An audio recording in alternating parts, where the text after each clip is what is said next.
басым көпшілігі осы ритуализмге қатысты жазылған.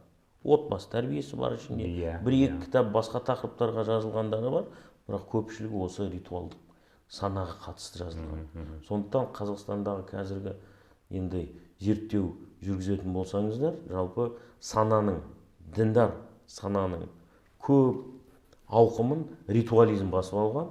Ал енді адал еңбек, еңбекқорлық, білім талап ету, көрдіңіз ба, жұмыс этикасы, еңбек этикасы, дағы да басқа қарым-қатынастар, құқықтық сана, экономикалық деген сана, осындай нәрселер тыс қалып қалған. Сол үшін бұл жерде жалпы бұл ұсынысты талай қоғам қайраткерлері, зиялы қауым өкілдері айтып жатыр. Қазіргі біздің мешіттеріміз ашық университетке айналу керек.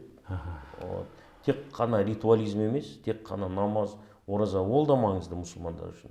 Бірақ одан басқа құқықтық этиканы қалыптастыру, еңбекқорлық, білім талап ету, конституциялық патриотизм дейміз, осындай құндылықтарды да көбірек насихаттау керек деп есептеймін.